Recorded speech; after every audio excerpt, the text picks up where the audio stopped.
books, and this is your masterpiece. And I realized then that no one would ever read it. So I'm going to read it to you. We are selling it out there, so if you hate this, don't buy the book out there.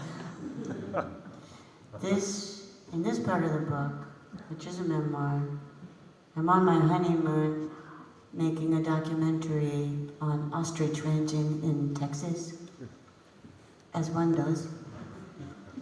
When dawn happened, the cold was a chilled pink, and ostrich silhouettes appearing on the prairie. They ran and stopped short, froze. I felt for them. I felt sad for them. My heart went out to these strange beasts lost in Texas, which is maybe patronizing, maybe anthropomorphizing, maybe projection. They may not have felt as lost as they looked or as lost as I felt. It was the way they stared into the distance, then ran toward it, stopping when they got close. The people in this town had adopted a look sometime in the 50s, and I guess stuck with it.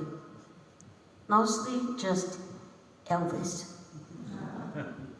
Elvis and Mrs. Elvis and all their little Elvis Juniors, because Elvis was married to each other. And Elvis the butcher, Elvis the rancher, the veterinarian, the shopkeeper and secretary. Elvis worked at the bank, delivered donuts and change, dropped the kids off at their bus stop. He was also a few dogs. So Elvis, America's king, and these birds, but only birds in the way a shark is a fish, like a new take on something you keep contained in your house, keep harmless in your mind, can both cut you in half.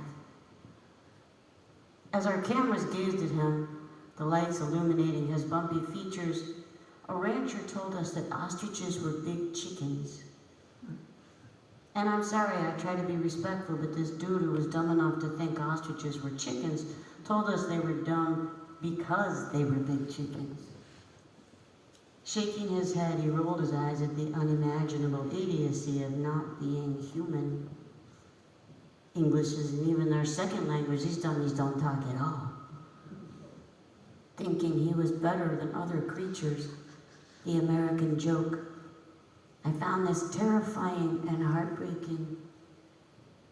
The ostriches were misplaced soldiers, confused and ready for battle. Seemed real edgy. We filmed their lost stares, almost silent, not truly silent. And Elvis the butcher, the ostrich butcher, so oddly still. Mannequin still, sniper still, not sure the guy breathed. He was huge, oily, and shy.